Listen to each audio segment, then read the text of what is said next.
சங்கீதம் 111 3ஆம் வசனத்திலிருந்து, அவருடைய செயல் மகிமையும் மகத்துவம் உள்ளது, அவருடைய நீதி என்றென்றைக்கும் நிற்கும். அவர் உங்களுக்கு செய்யக்கூடிய ஒரு செயல், அவர் உங்களுக்கு தரக்கூடிய ஒரு நன்மை, ஒரு அற்புதம், ஒரு ஆசீர்வாதம், நான் சொல்றேன், அது உங்க கூடவே குடும்பம் நடத்தும். அவர் தருகிற அந்த நன்மை உங்க கூடவே குடும்பம் நடத்தும்.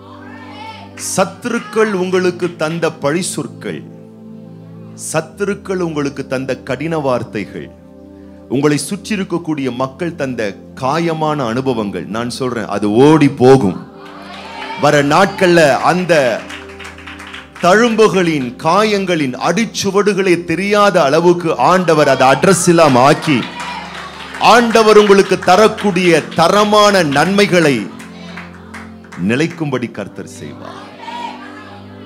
எத்தனை பேர் நீங்க நம்புறீங்க? ரூத்து வாழ்க்கையில யோசித்து பாருங்க. இளவயதிலேயே கணவனை இழந்துட்டான். மறக்க முடியுமா? மறக்கவே முடியாது. ஆனா அந்த இழப்பினால் அவள் அடைந்த காயம், வலி, வேதனையை பார்க்கிலும் இனி அவ வாழ்க்கையில இழக்கவே முடியாதுன்னு சொல்லக்கூடிய இன்பங்களை தேவன் நிறைவாய் அவளுக்கு தந்தார். இயேசு கிறிஸ்துவே அவளுடைய சந்ததியில் தான் பிறந்தார்.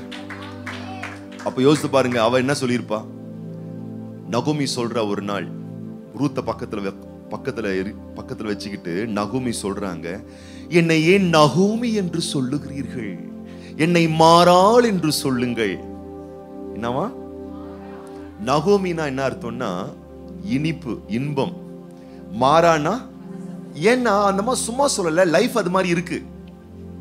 என்னை நகோமி என்று சொல்லாதீர்கள், இன்பமானவளை என்று சொல்லாதீர்கள். ஏன்னா என் லைஃப் எப்படி இருக்கு?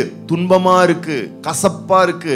மாறாள் என்று சொல்லுங்கள், அதுதான் கரெக்டா இருக்கும். நான் சொல்றேன், இன்னைக்கு கூட உங்க லைஃப்ல சில விஷயங்கள் அப்படி இருக்கலாம். அடிச்ச புயலும் பக்கத்துல பார்த்து சொல்லுங்க, ரொம்ப புயல்ல கஷ்டப்பட்டீங்க, ரொம்ப கரண்ட் இல்லாம கஷ்டப்பட்டீங்களா, மழை பெஞ்சு கஷ்டப்பட்டீங்களா, தண்ணி வந்து கஷ்டப்பட்டீங்களா? பக்கத்துல பார்த்து சொல்லுங்க, நீங்க மட்டுமா கஷ்டப்பட்டீங்க? நானும் தான் கஷ்டப்பட்டேன். நான் மட்டுமா கஷ்டப்பட்டீங்க? சென்னையே கஷ்டப்பட்டது. ஆனா நான் சொல்லட்டுமா, தப்பா புரிஞ்சுக்காதீங்க, நம்ம சென்னை சுற்றி இருக்கக்கூடிய எல்லா மக்களை விட நீங்க எவ்வளவு பரவாயில்லைங்க.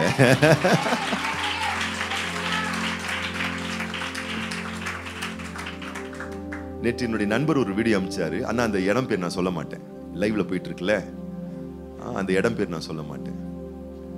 உண்மையாங்க தண்ணி ஃபுல்லா வந்து கழிவு நீர் எல்லாம் கலந்து சாக்கடை ஆயிடுச்சு. ரோடு ஃபுல்லாவே, அதுவும் எவ்வளோ முட்டி அளவு தண்ணி, சாக்கடைனா சாக்கடை, நாற்றம் வீதி வீதியா. யோசித்து பாருங்க, இத்தனைக்கும் மக்கள் இருக்காங்க, அங்க எங்க போவாங்க? பக்கத்துல பார்த்து சொல்லு, எவ்வளோ நீ பரவாயில்ல. ஆமா, இதுக்கே அச்சு உச்சி புச்சி உச்சி புச்சி புச்சி கச்சி புச்சி. அவங்களுக்காக நம்ம ஜெபிக்கணும். எல்லாரும் பாதிக்கப்பட்டிருக்காங்க. நம்ம கடைசியில் நம்ம ஜெபிக்க போறோம். கர்த்தருடைய பெரிய பாதுகாப்பு உண்டாகட்டும். ஆனா எப்பவுமே நீங்க ஒன்ன மட்டும் புரிஞ்சுக்கோங்க. அன்னைக்கு திங்கக்கிழமை அன்னைக்கு இல்ல, திங்கக்கிழமை அன்னைக்கு அடிச்ச மழைக்கும், பெஞ்ச மழைக்கும், அடிச்ச புயலுக்கும் நம்ம எல்லாம் நினைச்சுட்டு இருப்போம், நம்ம தான் ரொம்ப கஷ்டப்படுறோம்னு. மறுநாள் நியூஸை பார்த்தா தான் தெரியுது, நம்மளை விட கஷ்டப்பட்டவங்க நிறைய பேர் இருக்காங்க. பக்கத்துல பார்த்து சொல்ல, இப்ப கூட நீ நினைச்சுக்கிட்டு இருக்க, நான் தான் ரொம்ப கஷ்டப்படுறேன், நான் தான் ரொம்ப பிரச்சனையில இருக்கிறேன்னு.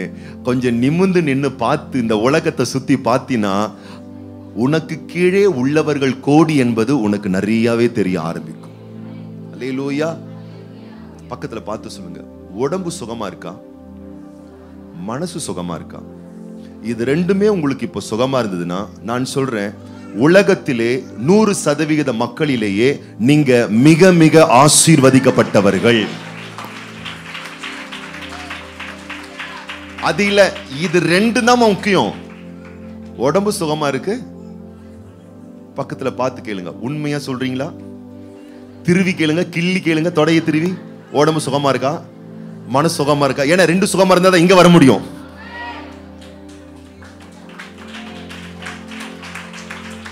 அப்ப நீங்க இங்க வந்திருக்கிறது நோக்கமே என்ன?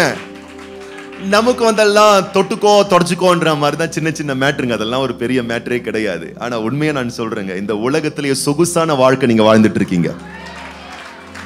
யாரியா? நாங்களையா? பின்ன நீங்க இல்லாம யாரியா? அல்லேலூயா. கர்த்தருடைய ஆசீர்வாதம் உங்களை அற்புதமா வச்சிருக்கு. ஒரு சிறு காற்றுக்கே முறிந்து போகக்கூடிய முருங்கை மரத்துல தான் ஆண்டவர் வலிமையான சத்துக்களை வச்சிருக்கார் தெரியுமா? மறுபடியும் சொல்லட்டுமா? ஒரு காற்றுக்கே முறிந்து போகிற முருங்கை மரத்துக்குள்ளதான் சொல்லுங்க இரும்பு சத்து, அயன் சத்து. எதுல? டபக்குன்னு முறிஞ்சுக்கும். ரொம்ப காத்தல வேணாம், புஷ்குன்னு ஒரு காத்தடிச்ச போதும் சொர்க்குன்னு முறிக்கும். பக்கத்துல பார்த்து சொல்லு, ஒரு சின்ன கஷ்டத்துக்கே முறிக்கிற உனக்குள்ளதான் அபாரமான ஆவியானவருடைய ஆற்றலே இருக்கு தெரியுமா? பக்கத்துல பார்த்து சொல்லுங்க, தொட்டா சிலி மாதிரி ரொம்ப சிலிச்சுக்கிறீங்களே. ஐயோ இப்படி சொல்லிட்டாங்கக்கா, இப்படி சொல்லிட்டாங்கக்கா, சொல்லிட்டாங்கக்கா, சொல்லிட்டாங்கக்கா, தாங்க முடியலக்கா, முருங்கா மாதிரி முறிக்கிறோம் எல்லாத்துக்கும். ஆமா, முதுகுல தடவி சொல்லுங்க, பிரதர் சிஸ்டர், தொட்டா சிலிங்கி முருங்க மரம் மாதிரி எல்லாத்துக்கும் முறுக்கிக்கிற சிஸ்டர், முறுக்கிக்கிற பிரதர், உனக்குள்ளதான் மகா வல்லமையான ஆவியானவர், மரித்த இயேசுவை உயிரோடு கூட எழுப்பிய ஆவியானவர் உனக்குள்ளதான் அபார வல்லமையே இருக்கு. இதை நீங்க உணர்ந்துகிட்டீங்கன்னா நீங்க சொல்வீங்க, அல்லேலூயா, நான் துரும்பல்ல, நான் இரும்பு. அல்லேலூயா. ஆண்டவருடைய ஆசீர்வாதம் உங்களுக்குள்ள இருக்கிறது. நம்ம நிறைய ஸ்தோத்திரம் பண்ணாங்க. பக்கத்துல பார்த்து, நீங்களாம் கேட்கவே கூடாது, ஆண்டவர்கிட்ட கொடுத்ததுக்காகவே கோடா கோடி ஸ்தோத்திரம் அவ்வளவு கொடுத்திருக்காரு. ஆமா, கேளுங்க, பக்கத்துல பார்த்து கேளுங்க. ஆமா, நீங்க பிறந்த போது என்ன இருந்துச்சு? ஒண்ணும் கிடையாது. ஆனா இன்னைக்கு யோசித்து பாருங்க, இல்லாதது எதுவுமே கிடையாது. இதுக்கே ஆண்டவருக்கு கோடா கோடி காலங்கள் ஸ்தோத்திரம் பண்ணிக்கிட்டே இருக்கணும். ஆனா அவர் சும்மா இருக்க போறதில்ல. ஒரு நன்மை முடிவதற்குள் இன்னொரு நன்மை, ஒரு ஆசீர்வாதம் முடிவதற்குள் இன்னொரு ஆசீர்வாதம், ஒரு சமாதானம் முடிவதற்குள் இன்னொரு சமாதானம், ஒரு சந்தோஷம் முடிவதற்குள் இன்னொரு சந்தோஷம். நம்புகிற உங்களுக்கு நான் சொல்லுகிறேன், ஒரு நன்மை முடிவதற்குள் இன்னொரு நன்மை என்று அடுத்த அபார ஆசீர்வாதங்களை நீதிமான்களுடைய சிரசின் மேல் தேவன் எப்பொழுதும் தங்க வைத்துக் கொண்டே இருப்பார். நிறைய அவருக்கு நன்றி செலுத்தி போயிட்டே இருக்கணும். வந்ததுல இருந்து 3 வசனம் தான் தியானிச்சிருக்கோம். 111 சங்கீதம் 1 வசனம், 2 வசனம், 3 வசனம். 12:30 மணி ஆக போகுது. போலாமா?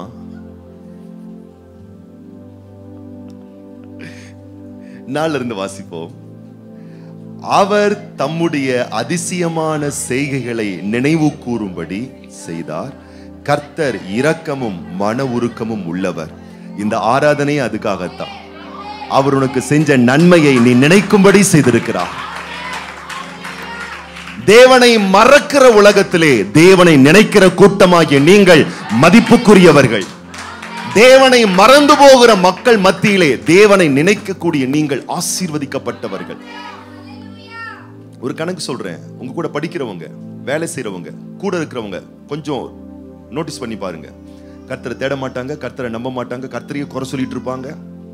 கர்த்தரை தேடுற உங்களுக்கே, கர்த்தருக்கு கொடுக்கிற உங்களுக்கே, கர்த்தருக்காக வாழ்ற உங்களையே தடுத்துக்கிட்டு இருப்பாங்க. எழுதி வச்சுக்கோங்க, அவங்க பேரெல்லாம் எழுதி வச்சுக்கோங்க. உங்க பிரகாசம் அதிக அதிக அதிக பிரகாசமா, அவங்கள பார்க்கலாம் உங்க பிரகாசம் பிரைட் ஆயிட்டே இருக்கும். ஒரு நாள் உங்க பாதத்துல வருவாங்க, நான் காயப்பட்டிருக்கேன், என்னை ஏமாத்திட்டாங்க, நான் உடைஞ்சு போயிட்டேன், நான் தற்கொலை பண்ணிக்கலான் இருக்கேன். அப்ப நீங்க சொல்வீங்க, கர்த்தரை விரோதித்தல்ல, அதே கர்த்தர் உன்னை காப்பாத்துவார், வா, அதே கர்த்தர் உன்னை ரட்சிப்பாருன்னு அவங்களுக்கு ஆண்டவர் உங்களை ரட்சகர்களாய் மாற்றி வைப்பா. ஆகவேதான் நான் சொல்லுகிறேன், உங்களை சூழ்ந்திருக்கக்கூடிய உலக பிரகாரமான மனிதர்கள் தங்கள் அறிவு ஞான புத்தியினால சொல்லக்கூடிய அலங்காரமான வார்த்தைகளை நம்பி ஆசீர்வதிக்கிற ஆண்டவரை ஒரு நாளை விட்டு தூரமா போயிடாதீங்க. நேத்து ஒரு குடும்பத்தை சந்திச்சேன் பாருங்க. ஒரு தம்பி அந்த ஃபேமிலியில சொன்னாங்க, அந்த தம்பி நல்ல college first year second year படிச்சிருக்கான், நல்ல காலேஜ் போயிருக்கான், நல்லா படிச்சிருக்கான். யாரோ ஒரு பெரிய ஒரு விஐபி அந்த தம்பியை சந்திச்சுட்டு சொன்னாரா, என்ன நீ இந்த காலேஜ்ல போய் படிக்கிற? ஐயோ, இந்த காலேஜ்ல நீ படிச்சா உனக்கு ஃபியூச்சரே கிடைக்காது, நீ வாழ்க்கையில உயரவே முடியாது, நான் உன்னை பெஸ்டான காலேஜ்ல சேர்த்து விடுறேன், இந்த காலேஜ்ல இருந்து நின்றுன்னு சொன்னாராம். அந்த தம்பி நின்ட்டானா. நின்னுட்டு செகண்ட் இயர் கம்ப்ளீட் பண்ணாம நின்னுட்டு இன்னைக்கு வரைக்கும் அந்த பையன் தேடுறானா, அந்த ஆளை காணுமா. சொல்றான் படிப்பும் போச்சு, எல்லாமே போச்சு, அந்த ஆளை தான் தேடிக்கிட்டு இருக்கேன், எங்க இருக்கான்னு தெரியல. நான் சொல்லட்டுமா, இது மாதிரி அங்கங்க வந்து அலங்காரமான வார்த்தையை பேசி ஆண்டவருடைய அன்பை விட்டு இழுத்து பறிச்சு உன்னை நாசமாக்கிட்டு போயிட்டே இருப்பான். ஆனா நீ எப்ப தேடினாலும் ஆண்டவர் உனக்கு உதவியமாவார். இமயத்தில் இருந்தாலும் சமயத்தில் வந்து உன்னை காப்பாற்றுவார் ஆண்டவர். அடிக்கடிக்கு உலக மாந்தர்கள் சொல்லக்கூடிய அலங்காரமான வார்த்தைகளை நம்பி ஆராதிக்கிற ஆண்டவரை அற்பமா எண்ணாதிருங்கள். சாத்ராக், மேஷாக், ஆபேத்நேகோ எவ்வளவு தைரியமா சொல்றாங்க, தப்பு விச்சாலும் தப்பு விக்காம போனாலும் இவரை தவிர நாங்க யாரையும் ஆராதிக்க மாட்டோன்ற ஒரு உறுதி, ஒரு வைராக்கியம் உனக்குள்ள இருந்தா. தானியேலின் 3ஆம் அதிகாரம் கடைசி வாக்கியங்கள் சொல்லுகிறது, வைராக்கியமா இருந்த சாத்ராக், மேஷாக், ஆபேத்நேகோவை எந்த ராஜா நெருப்புல போட பார்த்தானோ அதே ராஜா அவனை உயர்த்தி வச்சான். அப்படின்னா உயர்வு ராஜா கையில இல்ல, உயர்வு ஆண்டவர் கையில இருக்கு. உன்னை உயர்த்தணும் ஆண்டவர் ராஜா மூலமாவும் கிரியை செய்வாரு. என் தொடர்பு ராஜாவோடு அல்ல, என் தொடர்பு ராஜாதி ராஜாவோடு. நம்ம தொடர்பு ராஜாதி ராஜாவோடு இருந்துச்சுன்னா, இந்த நம்ம ஆராதிக்கிற ராஜாதி ராஜா இந்த உலகத்தின் ராஜாக்களோடு பேசி அவங்க கண்ண நமக்கு தயவு கிடைக்கும்படி செய்வார். பக்கத்துல பார்த்து சொல்லுங்க, உலகத்தின் ராஜாவை பார்க்காதீங்க, ஏன்னா நீயே ஒரு ராஜா தான்.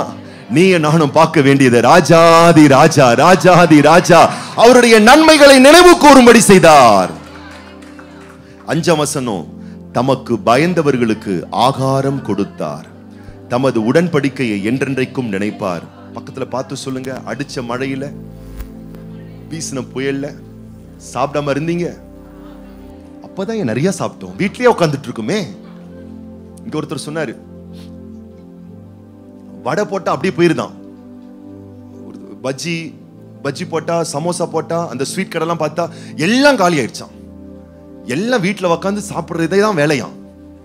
அல்லேலூயா. பக்கத்துல பார்த்து சொல்லுங்க, போன வாரத்தை விட இந்த வாரம் கொஞ்சம் கனமா இருக்கீங்க. நிறைய பேருக்கு சாப்பாடு கிடைக்கல, உங்களுக்கு தெரியுமா? ஆனா உன்னை மட்டும் பாரு, ஆண்டவர் மூக்கு பிடிக்க 3 வேளையும் இன்னும் நிறைவா தருவார். நான் சொல்றேன், நீ ஆசைப்பட்டதெல்லாம் அடையக்கூடிய அளவுக்கு உன்னை அளவில்லாம ஆசீர்வதிப்பார். ஆண்டவர் பிச்சி புடுங்குற ஆண்டவர் இல்ல, கொட்டி கொடுக்கிற வள்ளல். கைகள் சிவந்து போகக்கூடிய அளவுக்கு கிள்ளி கொடுக்கிற தேவன் அல்ல, அள்ளி கொடுக்கக்கூடிய வள்ளல் இவர். ஆகாரங்களால் யாருக்கு? சத்தமா சொல்லுங்க, தமக்கு பயந்தவர்களுக்கு. அப்படின்னா தன்னை கனப்படுத்துகிறவர்களுக்கு. நான் சொல்றேன், கர்த்தர் கனப்படுத்திக்கிட்டே இரு. அல்லேலூயா. ஆமா, உன் தொந்தி குறையாது. ஏன்னா ஆண்டவர் உனக்கு பந்தி வச்சிருக்கிற ஆண்டவர், உனக்கு பட்டினி வச்சிருக்கிற ஆண்டவர் இல்ல. பக்கத்துல பார்த்து சொல்லுங்க, உனக்கு பட்னியை வச்சிருக்கிற ஆண்டவர் இல்ல, உனக்கு பந்தியை வச்சிருக்கிற ஆண்டவர். அல்லேலூயா. ஆண்டவர் வைக்கிற பந்தியில உன் தொந்தி எல்லாம் நிறைஞ்சிரும். அந்த பந்தியை போட்டே சத்துருக்களுக்கு முன்னாடி உனக்கு ஒரு பெரிய ஆசீர்வாத அபிஷேகத்தை ஊற்றி உன்னை செழிக்க வைப்பார், உன்னை கொழுக்க வைப்பார், உன்னை ஆரோக்கியம் அடைய செய்வார், உன்னை அபாரமான நன்மைகளால் முடிசூட்டுவார். 5ஆம் வசனத்தோடு நம்ம முடிப்போம். கைகளை உயர்த்தி கடைசியாக, ஆண்டவரே, கர்த்தருக்கு பயந்தவர்களுக்கு தேவன் செய்யக்கூடிய நன்மைகள் எத்தனை நன்மைகள். பயந்தவர்கள் என்றால் நடுங்குகிறவர்கள் அல்ல, கனப்படுத்துகிறவர்கள், மதிக்கிறவர்கள். கர்த்தர்னு சொல்லிட்டா நான் முதல்ல அவரை மதிச்சிருவேன். கர்த்தர்னு சொல்லிட்டா என் லைஃப்ல அவருக்கு தான் ஃபர்ஸ்ட் இடம். அது என்னதா இருந்தாலும் சரி, எதுவா இருந்தாலும் சரி, ஆண்டவர் சொல்லிட்டா என் நேரம், என் முதல்துவம், என் முக்கியத்துவம் எல்லாம் அவருக்கு தான். எல்லாம் அவரிடத்திலிருந்து வந்தது, எல்லாம் அவருக்கே நான் செய்கிறேன் என்ற ஒரு பெரிய மதிப்போடு 2 கைகளை ஆண்டவருக்கு நேராக உயர்த்தி, ஆண்டவரே உமக்கு நன்றி அப்பா. எல்லா காலத்திலும், எல்லா சூழ்நிலையிலையும், எல்லா வேளையிலையும், எல்லா நேரத்திலையும் உம்மை கனப்படுத்துகிற ஒரு இருதயம், உம்மை கனப்படுத்துகிற ஒரு இருதயம் எப்பொழுதும் எங்களுக்கு உண்டாயிருக்கட்டும் ஆண்டவரே.